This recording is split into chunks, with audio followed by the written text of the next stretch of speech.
Assalamualaikum warahmatullahi wabarakatuh. Pemirsa yang ada di rumah, senang sekali jumpa lagi bersama saya Laude dalam acara Kupas Tuntas Alkitab dan Al-Quran. Pada kesempatan kali ini, marilah kita kembali untuk mengupas tentang bagaimana kesalahan-kesalahan orang-orang itu dalam memahami apa itu tafsir. Ya, seperti pada tayangan berikut ini, seorang yang bernama Ilyas Zulkifli, ya, yang kalau dilihat ya dari face-nya ini kemungkinan ini adalah seorang murtadin, ya, karena beliau bisa membaca Al-Quran walaupun makhrajnya itu tidak pas, ya, tapi oke lah, kita maklumi sajalah itu, ya. Ya, oke. Nah, mari kita lihat bagaimana kesalahan dari murtadin berikut ini dalam memahami apa itu tafsir, sehingga dia menjustifikasi bahwa Paulus itu, ya, yang seorang penipu ulung, ya, seorang pendusta, seorang perombak ajaran Yesus, ya, seorang yang mengadopsi ajaran-ajaran pagan penyembah berhala, kemudian mencaplokkan ke dalam ajaran Yesus, ya, bagaimana jahatnya Paulus itu, ya, sehingga dikatakan bahwa dia itu adalah seorang penipu, ya. Nah, jadi mari kita lanjut aja, kita lihat dulu bagaimana pendapat seorang umat Paulus ini dalam memahami apa itu tafsir dan bagaimana pandangannya tentang Paulus sebelum kita merujuk kepada sumber-sumber dari orang-orang kafir sendiri bahwa Paulus itu adalah seorang penipu ulung, ya, di mana orang-orang kafir yang jujur juga, orang-orang kafir yang berpendidikan juga membenarkan bahwa Paulus itu adalah seorang penipu. Ya, kita lihat dulu tayangan pada video berikut ini. Shalom Bapak Ibu semua, kali ini kita akan membahas sebuah topik yang sangat menarik, yaitu Paulus yang dituduh tukang tipu itu ternyata ada di dalam literatur Islam. Seperti yang kita ketahui bersama, khususnya dari saudara-saudara kita yang dari Islam, mengatakan bahwa Paulus itu memiliki predikat yang buruk. Paulus dituduh tukang tipu, Paulus dituduh pembohong, dia adalah seorang penjahat. Pokoknya banyak hal yang memiliki predikat negatif dialamatkan dan ditujukan kepada Paulus. Nah, saya anggap ini adalah sebuah kewajaran karena pada umumnya, khususnya teman-teman kita dari Islam, banyak yang tidak belajar dan banyak juga yang tidak membaca buku tafsirnya. Nah, melalui video ini kita akan bahas beberapa tafsir yang menampilkan, yang menuliskan ternyata Paulus ada di situ. Termasuk juga kita akan dibantu dengan literatur-literatur Islam yang lain sehingga bisa memperkuat argumentasi bahwa Paulus tidaklah seperti yang dipahami oleh saudara-saudara kita Islam akhir-akhir ini. Kita lanjut Bapak Ibu. Kita mulai dari Quran surah Yasin ayat 14. Idarsalna ilahimu idnaini fakadahuhuma fa'azzasna bitalitin fakulu inna ilaikum mursalun. Kalau kita baca terjemahannya, ketika kami mengutus kepada mereka 2 orang utusan, lalu mereka mendustakan keduanya, kemudian kami kuatkan dengan yang ketiga, maka ketiga utusan itu berkata, sesungguhnya kami adalah orang-orang diutus kepadamu.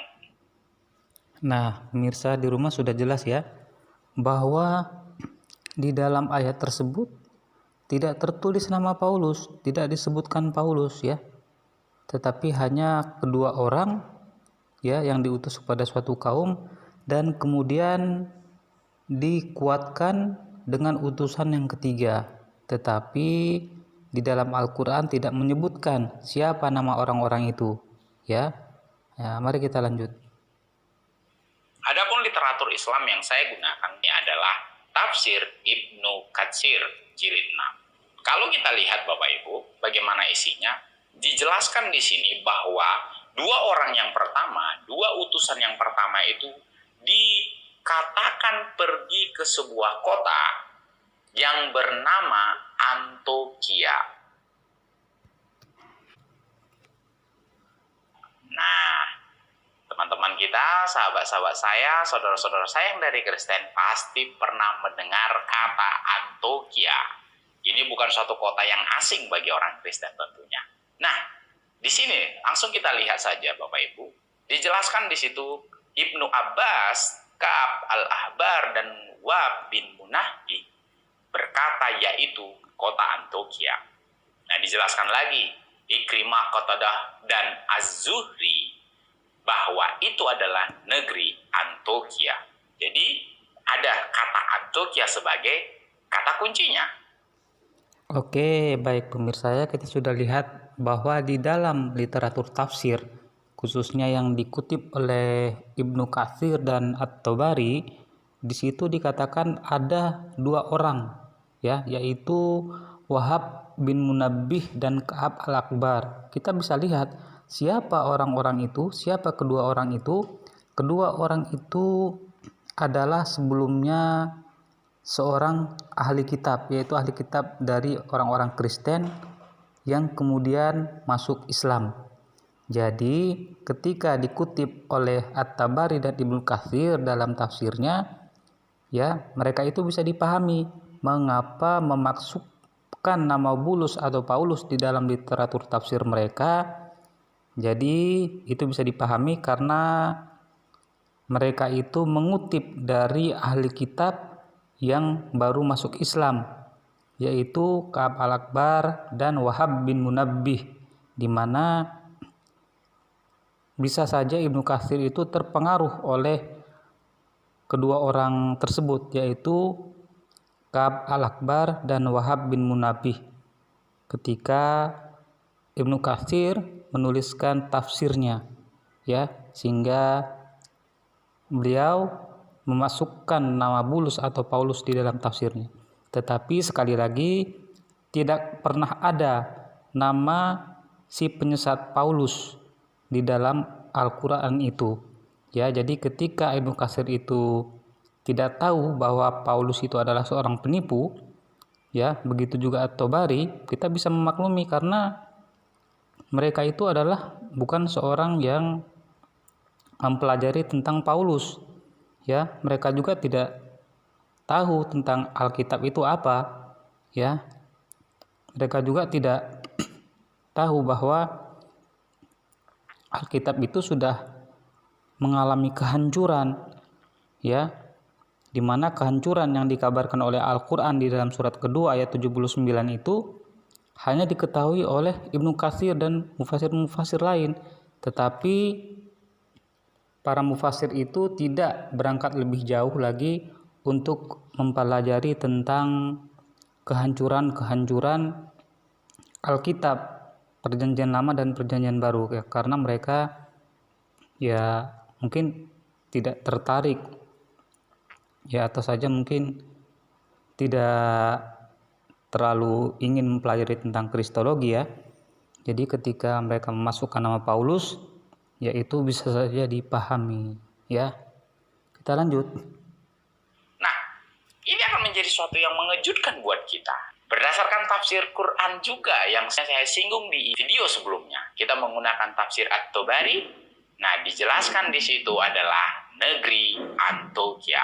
Dua kitab tafsir yang berbeda memberikan sebuah penjelasan yang sama bahwa utusan itu pergi ke Antioquia. Nah, Bapak Ibu, kita lanjut. Untuk mengkonfirmasi itu, saya pakai terjemahan dalam bahasa Inggris. Saya menggunakan tafsir Ibnu Katsir dalam bahasa Inggris, dan dijelaskan di situ bahwa Ibnu Ishaq reported that it was the city of Antioch. Jelas ya, Antioch. Jelas. Nah, dalam tafsir Quran, Ibnu Katsir, aplikasi Android, dijelaskan di situ dua nama Rasul yang diutus ke Antioquia. Yang pertama adalah Syamun, yang kita bisa kenal dengan Simon, dan Yuhanna, yang kita kenal dengan Yohanes. Dan ini Nama rasul yang ketiga adalah Baulus. Dan nama negerinya adalah Intakia, yang sama dengan kita bilang tadi di awal, Antioquia. Jadi ada 3 nama rasul yang sudah disebutkan dalam tafsir Ibnu Katsir, Bapak Ibu. Dalam bahasa Indonesia terjemahannya langsung menggunakan kata Syamun atau Simon, Yuhanna itu Yohanes, dan Baulus. Dan mereka diutus 3 ke Intakia atau Antioquia. Dalam terjemahan bahasa Inggrisnya menggunakan kata bulus. Nah, siapa bulus ini Bapak Ibu? Sebelum kita sampai kepada kesimpulan yang terakhir, kita harus lihat dulu di dalam teksnya. Coba kita lihat ke Alkitab dalam bahasa Arab Bapak Ibu. Nah, di dalam Kisah Para Rasul pasal yang 13, dalam bahasa Arabnya Bapak Ibu, kita lihat di situ yang saya garis merah itu adalah Antioquia, dan yang kedua itu adalah Siman, dan yang ketiga di ayat 9 ada di situ tulis wa amma Saul alladhi huwa bulus. Saul alladhi huwa bulus. Perhatikan kata bulus. Anda lihat kata bulus muncul di dalam Alkitab bahasa Arab yang merujuk kepada Paulus. Jadi sudah clear Bapak Ibu? Mungkin teman-teman berkata, jangan samakan Paulus dengan Bulus. Oke, kita gunakan satu literatur tambahan Bapak Ibu. Di dalam buku Sirah Nabawiyah, dijelaskan di situ Bapak Ibu, bahwa yang diutus Nabi Isa bin Maryam alaihissalam ke berbagai negeri adalah sebagai berikut. Butrus, Al-Hawari, bersama Bulus, dikasih tahu di situ dalam kurung Paulus. Jadi baik dalam Sirah Nabawiyah Bulus adalah Paulus, begitu juga di dalam Alkitab bahasa Arab Bulus adalah Paulus. Nah, siapa itu Paulus? Ya, kita bisa lihat ya dalam sejarah bahkan dalam Alkitab sendiri bahwa ketika Yesus itu mengutus ke-12 muridnya itu, ya kita bisa pahami ketika kita bisa melihat di dalam kitab Injil Matius pasal ke-10 ayat 5 sampai ke-6, di mana ketika Yesus mengutus murid-muridnya itu dan ia berpesan kepada mereka, janganlah kamu masuk ke dalam kota bangsa lain atau ke dalam kota orang-orang Samaria, melainkan pergilah kepada segala domba yang hilang dari umat Israel. Kita juga bisa melihat di dalam Injil Matius pasal ke-15 ayat ke-24, di mana di sana Yesus mengatakan, tidaklah aku diutus, melainkan kepada segala domba yang hilang dari umat Israel. Jadi Yesus itu adalah diutus untuk Bani Israel saja. Begitu juga ketika Yesus mengutus murid-muridnya itu, beliau hanya berpesan kepada murid-muridnya itu untuk berdakwah kepada orang-orang Bani Israel saja. Dan ketika para murid-murid itu yang diutus oleh Yesus itu berjumpa dengan Paulus, yang mana Paulus itu tidak pernah berjumpa dengan Yesus seumur hidupnya, dan juga si Paulus, si penyesat, si pembohong, si penipu itu, si penyesat itu, ya, ketika berjumpa dengan murid-murid Yesus, si Paulus itu sama sekali bukanlah diutus oleh Yesus, tetapi dia hanya berjumpa dengan murid-murid Yesus, lalu kemudian dia berkontribusi juga untuk menyebarkan pesan itu. Tetapi pesan yang disampaikan oleh Paulus itu justru merusak dari ajaran-ajaran yang disampaikan oleh Yesus lewat murid-muridnya. Kita lihat ya, di sini tadi dikatakan ya bahwa ya Yesus itu mengutus ke-12 muridnya itu, dan kita bisa lihat di sini bahwa ya bahwa Paulus itu atau Bulus itu bukan termasuk murid-murid Yesus ya. Jadi itu yang perlu kita tekankan ya. Jadi bagaimana mungkin dia mengklaim bahwa Yesus itu mengutus Paulus ya, itu merupakan suatu kebohongan, kedustaan yang disengaja ya. Dan ini sebenarnya tidak bisa dimaafkan. Bulus, dikasih tahu di situ dalam kurung Paulus. Jadi baik dalam sirah nabawiyah Bulus adalah Paulus, begitu juga di dalam Alkitab bahasa Arab Bulus adalah Paulus. Jadi sudah jelas Bapak Ibu ya, bahwa Bulus yang disampaikan di dalam tafsir Quran itu adalah Paulus, itu diteguhkan kembali dalam buku sirah nabawiyah bahwa Bulus adalah Paulus. Nah, poin saya adalah sesuai dengan yang sudah kita baca, bahwa Allah mengutus 2 rasul ke Antiokhia dan diteguhkan kembali oleh rasul yang ketiga yang bernama Bulus yang kita sebut sebagai Paulus. Nah, mereka bertiga ini dijelaskan juga di dalam terjemahan bahasa Inggris tafsir Ibnu Katsir bahwa Qatadah bin Di'amah claim that they were messengers of the Messiah, peace be upon him, sent to the people of Antioch. Lihat, 3 rasul ini dijelaskan bahwa mereka adalah pembawa kabar dari Mesias atau Al-Masih. Apa yang bisa kita temukan? Ternyata di dalam tafsir Quran saudara kita yang dari Islam, yang kita kenal di Alkitab, Simon, Yohanes, dan Paulus pun disebutkan di sana. Nah, poin saya bukan hanya sampai sekedar di situ. Kita lanjut lagi Bapak Ibu. Kita sudah dapat informasi dari literatur Islam, 2 tafsir yang berbeda dari At-Tabari dan dari Ibnu Katsir. Ada 2 rasul yaitu Simon dan Yohanna diutus ke Antiokhia dan kemudian diperkuat kembali, diteguhkan kembali, dikonfirmasi kembali oleh rasul yang ketiga yang bernama Paulus. Seperti yang sudah saya sebutkan tadi ya, bahwa itu hanya tercatat di dalam tafsir.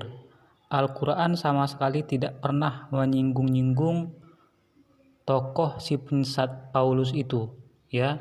Jadi itu hanyalah kata-kata para mufasir saja yang seperti saya katakan tadi, mereka bisa saja terpengaruh oleh paham-paham orang-orang Kristen yaitu Wahab bin Munabbih dan Ka'ab al-Akbar yang baru saja masuk Islam. Jadi cukup jelas ya. Saya ulangi lagi bahwa nama Paulus ya, si penyesat Paulus itu tidak pernah disinggung-singgung di dalam Al-Qur'an. Ya. Jadi bedakan Al-Qur'an dengan tafsir.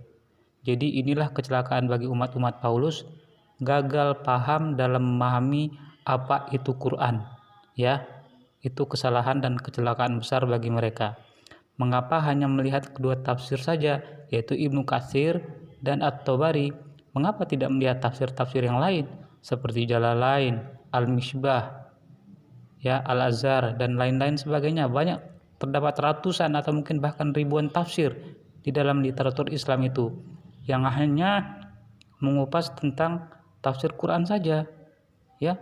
Tapi si penyesat umat Paulus ini justru hanya melihat 2 kitab tafsir itu saja untuk mendukung justifikasi bahwa si penyesat Paulus itu ada di dalam Quran.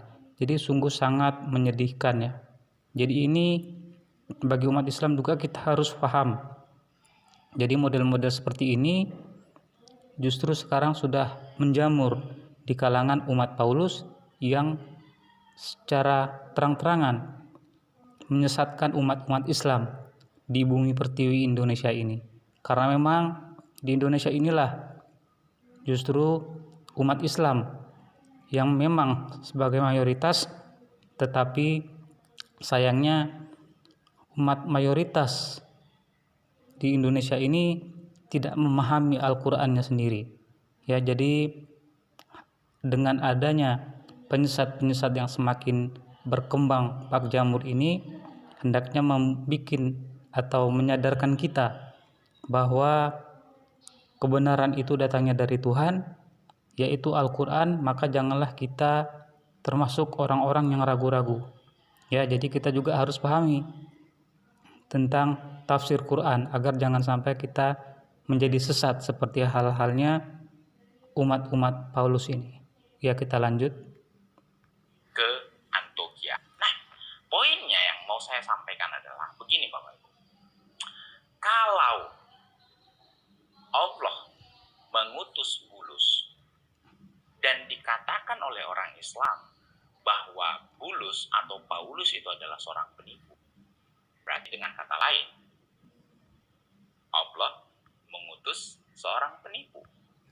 Nah, ini sekali lagi saya katakan bahwa Allah tidak pernah mengutus si penyesat Paulus.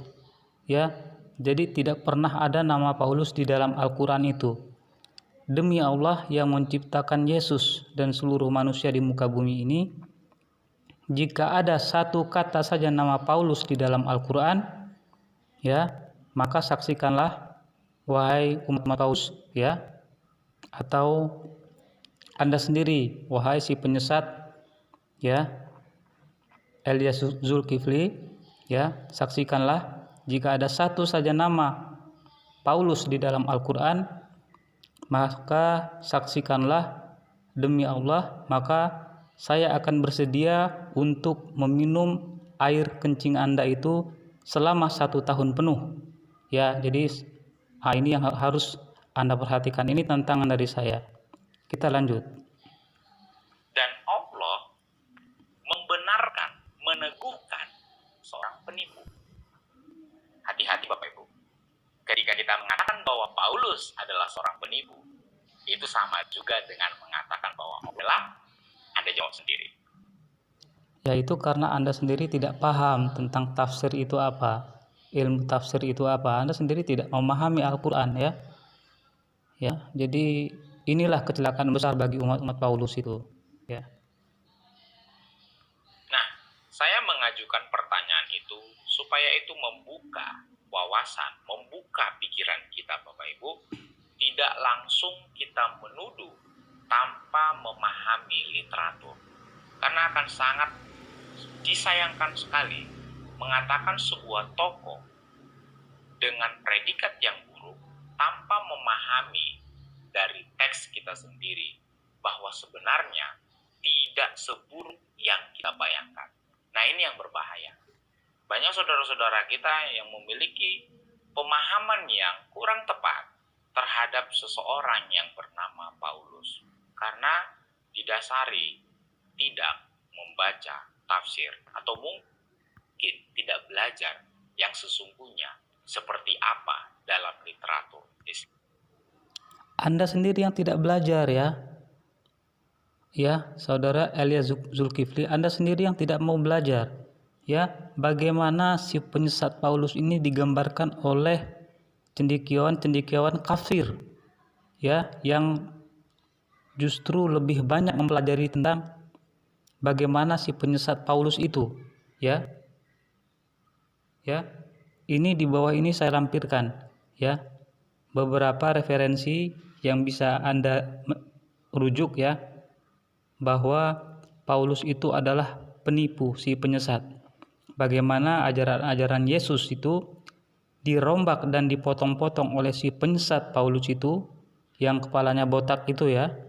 Ya, si penyesat itu bagaimana ajaran-ajaran Yesus dipotong, ya. Sehingga korban dari kelicikan Paulus itu adalah Anda sendiri. Ya, ini referensinya. Silakan Anda baca. Di sini ada referensi dari Dr. Profesor, ya. Dari sini dari Profesor Paula Frederickson, From Jesus to Christ. Ya, bagaimana si penyesat Paulus itu mengadopsi ajaran-ajaran dewa kafir-kafir pagan, kemudian memasukkan ke dalam ajaran Yesus, di mana Yesus yang hanya sebagai seorang nabi dan sebagai tuan guru dari Galilea, di mana orang-orang dari kampung halaman sendiri saat itu mengenal Yesus hanya sebagai seorang manusia dan sebagai seorang tuan guru, ya, dan seorang rabi. Tetapi bagaimana kemudian Paulus mencantelkan ajaran Kristus penyembah berhala dari Mesir, dari Romawi, dari Persia dan lain sebagainya, kemudian mencantelkannya ke dalam ajaran Yesus, sehingga disulaplah Yesus menjadi anak Tuhan, di mana konsep bahwa Tuhan beranak pinak di bumi itu adalah merupakan konsep dari penyembah berhala. Jadi inilah kecelakaan bagi umat-umat Paulus itu tidak mempelajari sejarah bagaimana perkembangan agama Kristen itu sendiri. Ya.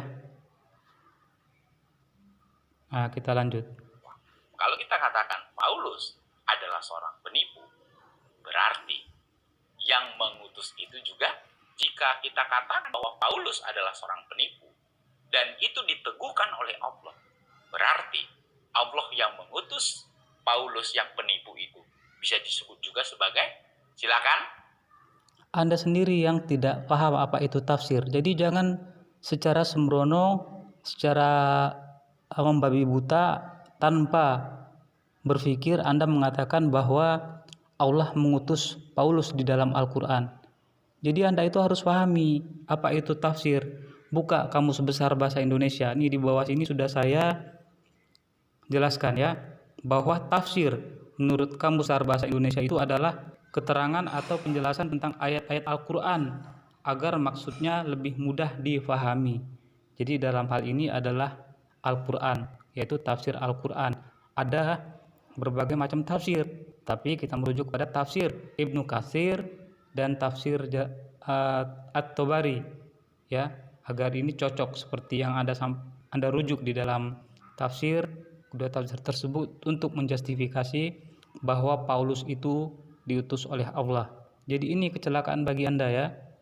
Anda tuh tidak memahami tentang apa itu tafsir. Jadi cobalah Anda buka Al-Quran dan bersikap jujurlah dalam menyampaikan kebenaran. Jangan menyampaikan kebenaran itu justru dengan cara yang licik, dengan cara yang menipu. Ya, sekarang itu zamannya perkembangan ilmu pengetahuan dan teknologi sudah maju. Manusia tidak bodoh lagi. Manusia bisa mencari ya segala macam referensi yang diperlukan.